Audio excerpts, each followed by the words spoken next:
le transport, c'est un domaine très important pour l'économie. Et les ports, c'est les poumons de l'économie dans chaque pays.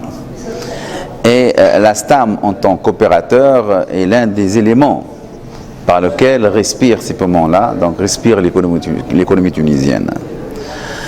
La STAM, c'est une société étatique. Donc, elle a le monopole sur le port d'Oradès et de la Golette, qui sont les plus importants ports de la Tunisie. Moi, c'est cette situation de monopole qui me gêne. Surtout, nous sommes dans un système libéral, nous sommes sortis depuis belle lurette donc, du monopole de l'État et des sociétés étatiques dans des domaines concurrentiels. Et là, nous trouvons la STAM opérer à titre de monopole dans un domaine qui est concurrentiel. Et ce que je trouve atypique, c'est que la STAM opère sur le port d'Oradès, mais elle opère également sur d'autres ports de la Tunisie, Sousse, Bizerte, Sfax, Gabès. Et dans ces ports-là, il n'y a pas de monopole. Il y a d'autres opérateurs en matière de manutention et d'accollage. Donc je ne m'explique pas pourquoi il y a un monopole sur le principal port commercial de la Tunisie, qui est Radès.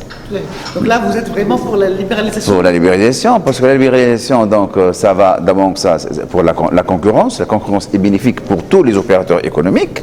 Un, deux, ça diminue les inconvénients du monopole. Et parmi ces inconvénients-là, là, nous allons parler d'un sujet d'actualité, c'est les grèves. Les grèves, quand même, donc, qui touchent beaucoup notre pays en ce moment. Et s'il y a une grève de la part d'une société donc monolistique, à ce moment-là, ça va être à l'arrêt de tout le monde. Si les gens de la STAM font grève, tout le port s'arrête. Et toute l'économie s'arrête. Et les bateaux restent en rade.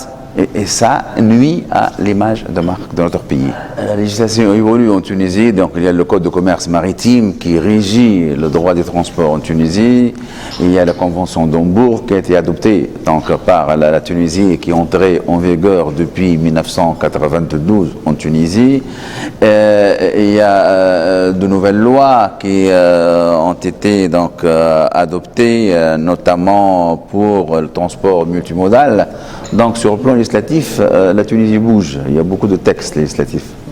Et je souhaiterais qu'ils soient regroupés dans un même texte pour faciliter la tâche aux opérateurs dans ce domaine-là.